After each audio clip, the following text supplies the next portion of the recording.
GZT Haber Merkezi'nden herkese merhabalar. Ben Doğukan Gezer. Bugün yine kriz yayınında GZT YouTube kanalında sizlerle birlikteyiz.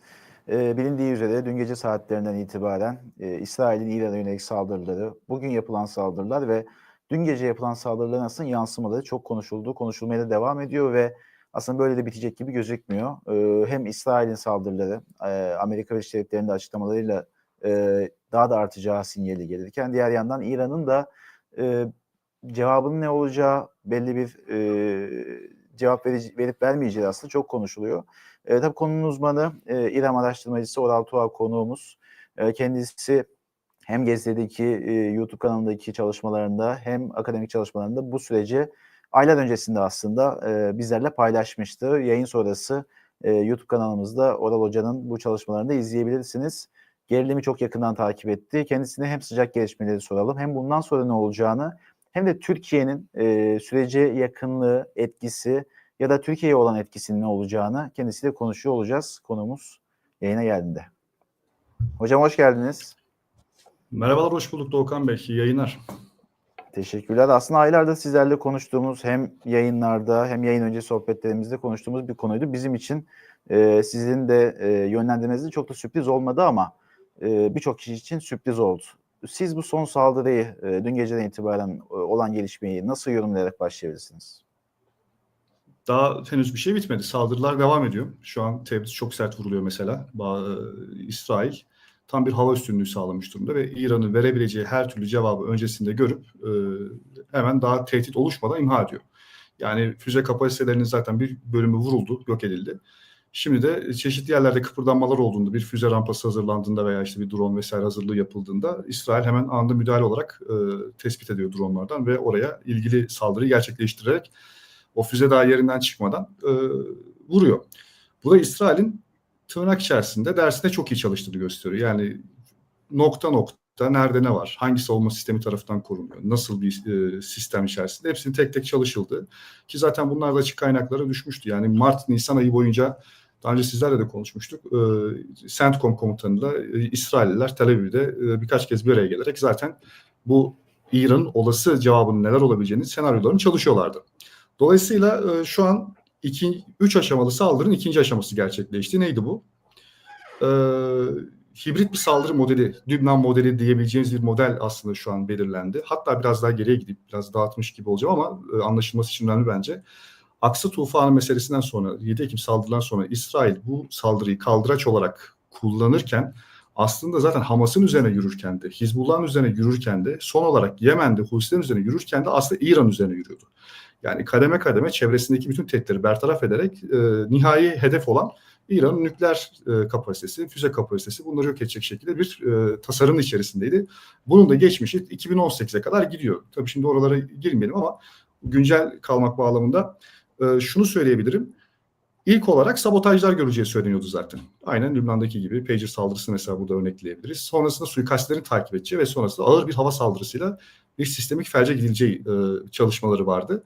Sahadaki bütün yığınak şu an bunu gösteriyor zaten. Askeri yığınan tamam, Amerikan ordusunun özellikle yaptığı askeri yığınan tamam bunu gösteriyor. Çünkü İsrail küçük bir ülke ve sistemik felci yaratacak kadar büyük bombardıman yapması mümkün gözükmüyor şu aşamada. Dolayısıyla Amerika'nın vuruş gücüne ihtiyacı var. Fakat onun zamanı şu an değil. Hatta Trump bir çağrı daha yaptı. Anlaşalım dedi bugün. Sizler de paylaşmışsınız, gördüm. Yani o teslim ol çağrısı aslında. Anlaşalım değil, teslim ol çağrısı. İranlılar eğer teslim olmazsa 3. aşamaya geçilecek. Yani toparlayacak olursam birinci olarak sabotajlarla işte Bender Abbas Limanı olsun, Kereç'teki santral olsun vesaire bir sürü yer vurdu biliyorsunuz. Motosiklet fabrikası görünümünü, dronların motorunu oluşturan ve füzelerin motorunu oluşturan fabrikalar vesaire hepsi havaya uçuruldu.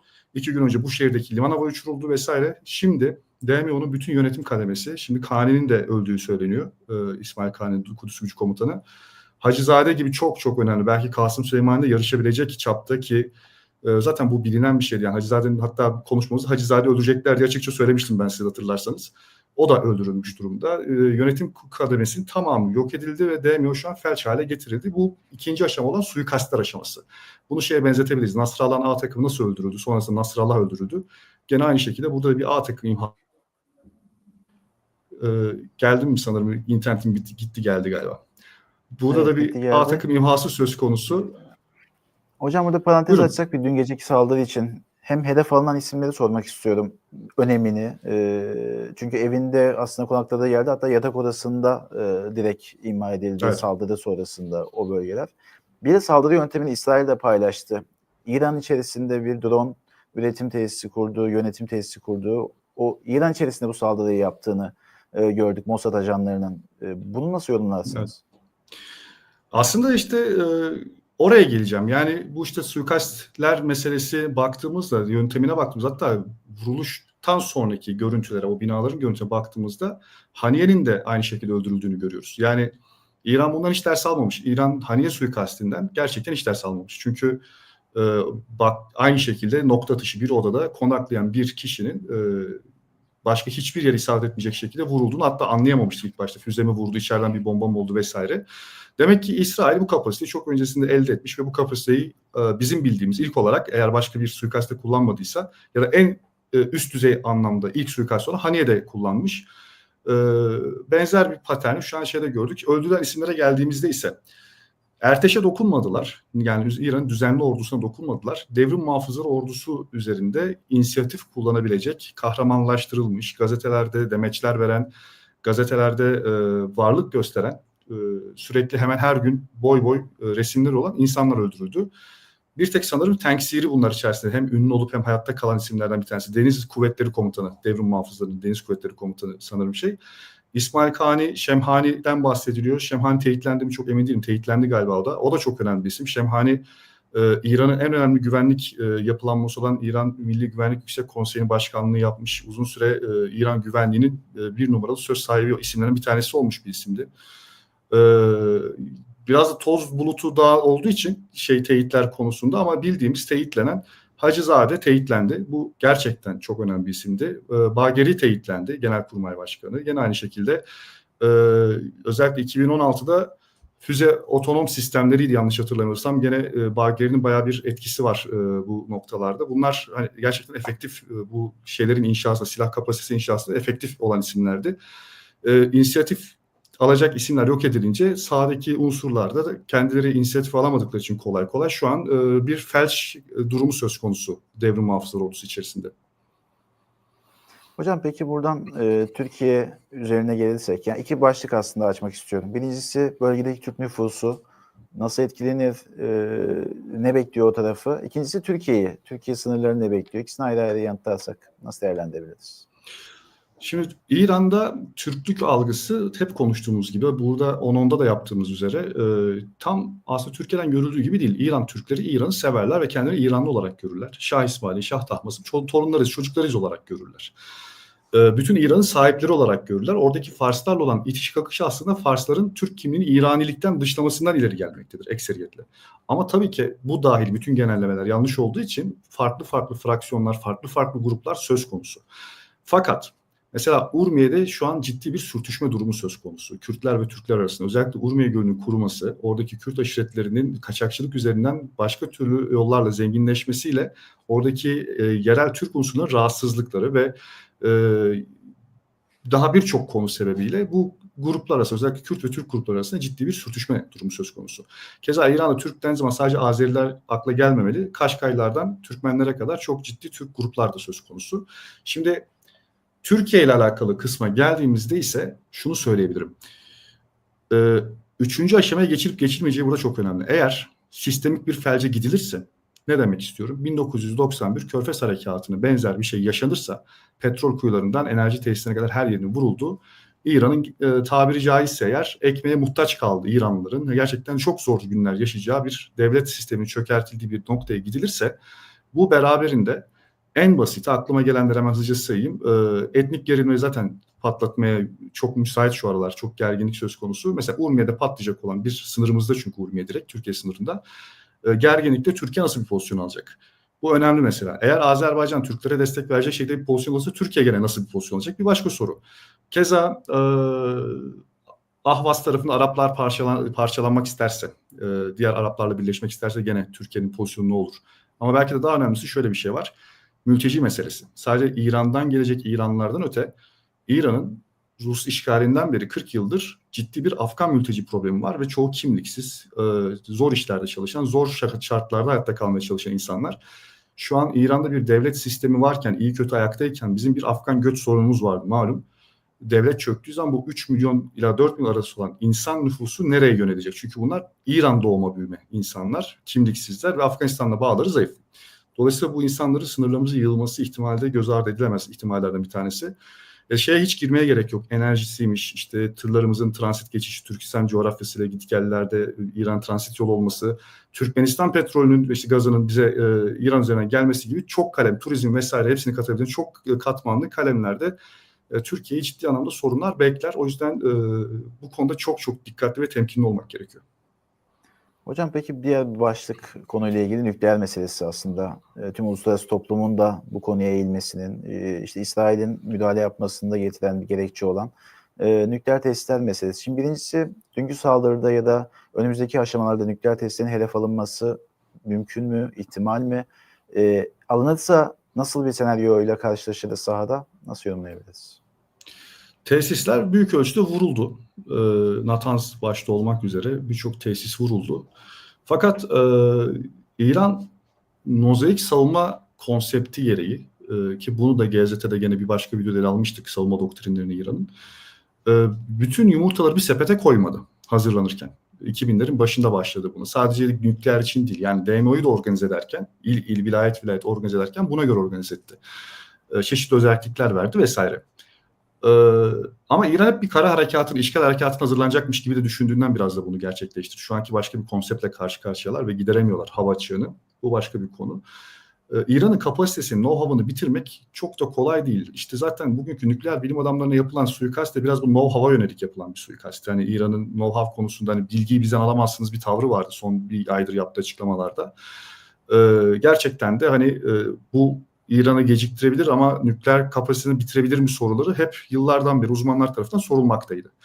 Zaten nükleer mesele, vekil güç meselesi ve füze kapasitesi meselesi İsrail'in en önemli gördüğü 3 tehdit unsur olarak var ve bunları tek tek yok etmektense bunların inşa edildiği zemini yekten çekerek altındaki zemini yok etmek suretiyle yani sistemi yok etmek suretiyle bütün bunların hepsinden tek hamlede kurtulmak gibi bir strateji izlediğini ben düşünüyorum.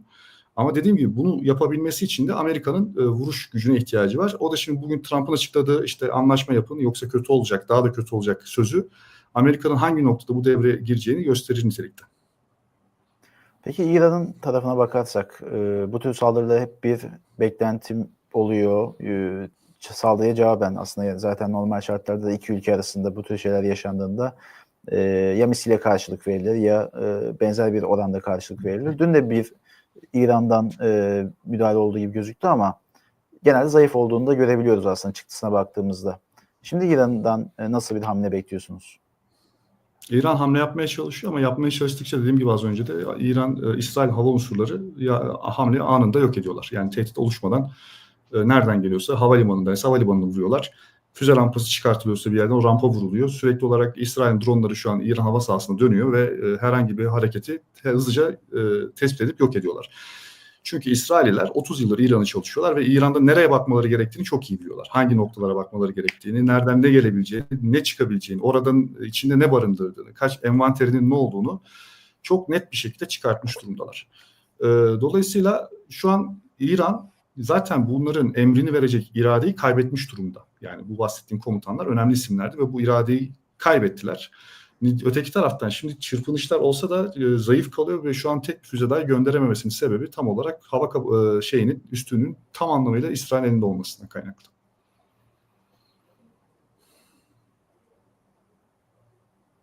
Hocam peki olası bir senaryodan bahsedelim yine. İsrail'in istediği yönde ilerledi süreç. Nasıl bir İran yönetimi görürüz? Nasıl bir değişim görme ihtimalimiz var? Tabii senaryo olacak ama İsrail'in ya da Amerika Birleşik Devletleri'nin beklentisi diyeyim İran'dan. Nasıl bir senaryo? Sonda söyleyeceğim, başta söyleyeyim. Ben askeri bir darbe öngörüyorum. Yani ülkenin adı gene İran İslam Cumhuriyeti olabilir. Hamene'nin bir şekilde elimine edileceğini, oğlunun belki de gene bir şekilde elimine edileceğini. Çünkü reisi bir namzetti. Önce reisinin öldürülmesinde de bir stratejik hedef vardı. Aynı Nasrallah'taki gibi düşün. Dekapitasyon yaparken İran, yani liderlik kadrosunu kellesini alırken diyelim, dekapitasyonun tam kelime karşılığı. Önce namzetleri öldürüyor. Ondan sonra öldürüyor. Lideri öldürüyor. Dolayısıyla liderin yerine geçebilecek isimler yok edildikten sonra lider yok edilince de ortada daha büyük bir kaos ve boşluk ortaya çıkıyor. Ciddi bir sıkıntı ortaya çıkıyor. Böyle bir şeye giderse eğer konu, yani Trump'ın da dediği olmaz ve İran anlaşmaz, başka bir yol çizer ise, şu an toz duman olduğu için İran'ın ne yapacağı da çok belli değil. Ama anlaşmayacağı senaryosuna yol çıkarsak, ya hemen içeriden akil bir grup, hani bu şekilde farklı düşünen bir grup ayrışarak bir de askeri darbe gerçekleştirip farklı bir yol çizebilir. Ya da sistemik felç gerçekleşir, gerçek anlamda arkasına ambargolar gelir. Aynı 1991 Irak çok güzel bir örnektir bu noktada. Çünkü tam olarak uygulandı Saddam Hüseyin'e de bu konsept. Yani kanalizasyonları arıtacak arıtma tesislerinde çalışmadığı bir şeyden bahsediyorum. Bir ülkeden bahsediyorum. Dolayısıyla çocuk ölümleri yükseliyor. Beraberinde gıda sıkıntısı yaşanıyor vesaire vesaire, bir sürü büyük sıkıntı. Bu tabii ki iç huzursuzluklara sebep olacaktır. 1-2 senelik, belki 3 senelik bir iç huzursuzluklarla gene bir askeri darbe veya bir gücün kontrolü el alarak yapması, yani ülkenin iktidarını ele geçirmesi. Bu Şah'ın, daha sonra Rıza Han'ın Rıza Şah olma hikayesi de böyledir. Yani normal bir astsubayken ülkede bir anda Şah'a dönüştüren hikayede aslında aşağı yukarı bu tip gelişmelerin, ülkedeki bu güç boşluğundan faydalanarak olmuş bir şeydi. Ama bu İran'ın parçalanmasını istemeyen senaryoda olacak olanlar, ki ben İran'ın parçalanmasını istendiğini çok düşünmüyorum. Ne İsrail tarafından ne Batı tarafından, çünkü ekstra maliyet çıkartacak, ekstra bir yük çıkartacak. Onun iç savaşa gitmesi, çünkü İran çok homojen bir yapıda artık, yani tam çok fazla grup birbirine çok fazla geçmiş durumda. Yani mahalle mahalle, sokak sokak farklı etnik gruplar yaşamakta. Çünkü imparatorluk mirasını hala taşıyor. Bir iç halk savaşı yaşamadı diğer imparatorluklar gibi, ayrışmalar yaşamadı. Bundan dolayı da İran'daki iç savaşın maliyeti çok çok yüksek olur. Kestirilemez hale gelir. Allah göstermesin diyelim. Dolayısıyla İran'ın parçalanması meselesinin istenmediğini, sistemin değişmesi, sadece rejimin değişmesinin yeterli olacağı bir senaryo üzerine çalışıldığını düşünüyorum. Bu da çok büyük ihtimalle bir askeri darbe veya yumuşak geçiş sağlayacak bir başka liderliğin öne çıkması. Yani Ruhani gibi bir adam çıkar mesela, iktidarı eline alır ve bir şekilde dünya ve entegre edecek şekilde İran'ı küresel sisteme entegre edecek ve nükleerden, işte bu füze faaliyetlerinden ve ideolojik söylemlerinden uzaklaştıracak bir liderlik mekanizmasıyla yeniden sahaya geri dönüş yapabilir. Peki şimdi yorumlardan da, YouTube'da gelen yorumlara da bakıyorum ama Güney Azerbaycan için bir parantez daha açsak, oradaki Tabii. nüfusun dediğiniz senaryoda nasıl bir etkisi olur ya da neler bekliyor olur o nüfusu? Güney Azerbaycan meselesi aslında oradaki Türkler meselesi. İran'da zaten hep lokomotif olmuş. Yani İran devriminde de, Meşrutiyet devriminde de Tebriz çok önemli bir merkez, ciddi bir merkez. Ve ilim havzaları, işte bu medreseler vesaire falan, ekseriyetle Tebrizlerden vesaire oluşur. Yani Türklerden oluşur. Gene DMO içerisinde ciddi bir Türk ağırlığı ve bu ağırlığın da ciddi bir, nasıl diyeyim, etki alanı var. Yani sadece öyle sayı olarak değil bahsettiğim şey. Etki alanının Aşura Tugay'ı başlı başına bir efsanedir mesela DMO içerisinde. Hem ağırlığı sebebiyle hem de İran-Irak Savaşı'ndaki gösterdiği işte performanslar sebebiyle ciddi anlamda bir ekoldür Aşura Tugay'ı, örneğin Tebriz'deki. Bunun gibi bir sürü faktör var. Oradaki Türkler, dediğim gibi, kendilerini yekten İran'ın sahibi olarak görüyorlar ekseriyeti, ama çok Pandora'nın kutusu olduğundan dolayı, yani çok kestirilebilir bir tarafı da yok. Yani çok azınlık görünen veya işte çok belli olmayan bir grubun da bir anda öne çıkıp liderlik noktasında işi başka türlü yere evirmesi de söz konusu olabilir. Yani İsfahan'ı niye bırakalım diyorlar. Çünkü İsfahan'ı da biz kurduk diyorlar. Oradaki Ali Kapu'nun adı bile Türkçe diyorlar. Niye sadece Tebriz'e yetinedin diyor bir grup. Bir grupsa her Türk kendi başının çaresine baksın. Kaşgarlar kendi başının çaresine baksın. Türkmenler kendi başının çaresine, bize ne diyor bir grup. Böyle çok fazla fraksiyonlar söz konusu, ama dediğim gibi ağırlık İran'ı çok sever. Çünkü İran'ı kendilerinden bilirler. İran'ı ayrı böyle bir Fars'ın ülkesi olarak görmezler. İran'ı inşa edenlerin kendileri olduğunu ve Türk soylu şahların inşa ettiğini düşünürler. O yüzden böyle kurucu bir rol üstlenebilirler gelecekte. İran'ın geleceğin inşasında hep olduğu gibi, önceden de böyleydi. Dediğim gibi Meşrutiyet devriminde de, İslam devriminde de gene kurucu bir rol üstlenip başka türlü bir inşaya girişebilirler. Hocam son bölümde iki farklı sorum olacak. Birincisi, İran'ın güncel durumda askeri olarak nasıl bir karşılık vermesi mümkün? Elindeki envanter ya da elindeki hamle şansı ne oldu artık son yıkımlardan da sonra biraz. İkincisi İsrail tarafından Mossad'ın bundan sonraki hedefi ya nokta atışı bir isim hedefi ya da bir tesisin hedef alınması gibi. İki taraftan son olarak beklentiniz nedir saldırılar noktasında? Suikastler devam edebilir. Bu çok olası. Ama ne yönde nasıl evrilir dediğim gibi çok belirli değil. Ama bu işin Hamane'ye sıçrayabileceğini de söyleyebilirim. Fakat şimdi olacağını söyleyemem. Yani biraz daha belki bir şeylerin pişmesi ve olgunlaşması gerekiyor. Yani orada İran yönetiminin, liderliğinin ne yönde karar alacağı çok önemli. Ve yani Hamane'ye gittikten sonra oluşacak güç boşluğu ki daha reisi ölmeden bu konuşuluyordu. Ne yönde, hangi klik, ne yapacak bunlar şu an çok değişti. Çünkü öldürülen kadrolar gerçekten ağırlı olan isimlerdi. Yani ciddi İran'ın en stratejik beyinleri öldürüldü dün gece. Şimdi diğer sorunuza geldiğinde ise hani nereleri vurabilirler? Zaten ilk öncelikli hedef olarak koydukları birincil hedefleri dün gece vurdular. İşte Hatamil Enbiya'da vuruldu yanlış bilmiyorsam. DMO'nun önemli karargahlarının bir tanesi. Sarallah vuruldu mu çok emin değilim. Sarallah da çok önemli bir karargah Tahran'da. Dediğim gibi toz duman şu an, yani neresi nasıl vuruldu vesaire çok bilmiyorum ama nükleer tesisler çok büyük ölçüde vuruldu. Belli füze batarya şeyleri vuruldu, hangarları vuruldu. Ama hala da tabii İran'da sistem ayakta, durumlar ayakta. Yani bu noktada bırakılırsa İran'a çok bir şey olmaz o şey anlamda, hani nasıl diyeyim, zaman kazanır. Yani 20 sene sonra İran sahaya dönebilir, 30 sene sonra sahaya dönebilir. Konjonktürel olur. Eğer kesin bir şey isteniyorsa, zafer isteniyorsa, İsrail perspektifinden konuşuyorum şu an. İsrail açısından kesin bir stratejik hedefe ulaşmak beklentisi varsa doğrudan sisteme hedef almak zorundalar ki zaten Netanyahu hep açıklamaları buydu, hatırlarsanız. Hani işte onların tabiriyle Moğol rejimi yıkılacak, merak etmeyin İranlılar diye. İranlılara konuştu, bir sürü videosu var Netanyahu, biliyorsunuz siz de. Sistemik felç gerektiriyor. Bu da dediğim gibi çok yoğun bir hava saldırısı, günlerce sürecek bir hava saldırısı. Aynı, tekrar edeceğim, 91 İran'daki gibi o meşhur çocuk fırtınası operasyonundaki sahneleri hatırlarsınız. Sivil ölümleri tabii minimumu tutmaya çalışarak, sadece stratejik hedefleri vurarak, o 5 halka içerisinde liderlikten başlayarak kademe kademe genişleterek o halkaları bir bombardıman görme ihtimalimiz hiç düşük değil. Peki İran açısından sorduğum soruya ek, İran nasıl bir yanıt verebilir? Elindeki çünkü envanteri kullandı mı yeni bir şok saldırı yapabilir mi İsrail'e karşı? İran yanıt verme şansını bence Kasım Süleyman'ın öldüğü günde kaybetti. Yani o günde de zaten bir şeyler yapmaya çalıştı. Ukrayna uçağını vurdular. Orada da başka tür bir istihbarat zaafı vardı. Yani yanıt verme şeyini çoktan geçti. İran zaten bunu bildiği için reisi öldükten hemen sonra 180 derece tavır değiştirdi. Reisi ölmeden hemen önce başkentler yönetiyoruz tavrından işte çok böyle hamasi bir ton vardı. Hem gazetelerde hem liderlerde vesaire.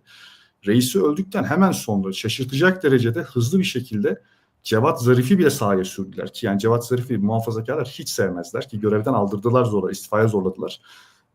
Ve yani siyaseten ölü bir isimdi. Devrim muhafızlarını açıkça karşısına almış bir isimdi o zamanlar. İlk bu ses kaydının çıktığı zamanlar Kasım Süleyman'ı eleştiriyordu vesaire, dış politikada başına buyruk davranıyor diye. Dolayısıyla Cevat Zarif'i bile tekrar dirilttiler öldüğü yerden. Ve Amerika'ya sürekli biz savaş istemiyoruz, biz anlaşmak istiyoruz, biz görüşmek istiyoruz diyen de İran tarafıydı. Bu Mayıs 19'da işte reisi öldü. Haziran'dan itibaren İranlar hep bunu söylemeye başladılar. Ama bir türlü istedikleri şeyi göremediler. Ta ki Trump işte o Netanyahu'nun yanında ben İran'la görüşeceğim dediği güne kadar. İranlar buna çok heveslendiler. Gerçekten büyük bir heyecanla mevzuya girdiler. Müzakere sürecini başlattılar ama gerçekten zaman kazanmaya oynadıkları için biraz da benim de yorumum bu. Trump da 60 gün verdi, 61. günde vurdu. Daha doğrusu izin verdi. İsrail'in önünü açtı. Çok teşekkürler hocam değerli katkılarınız için. Çok yoğun bir gündesiniz. Konuk olduğunuz için teşekkür ederiz.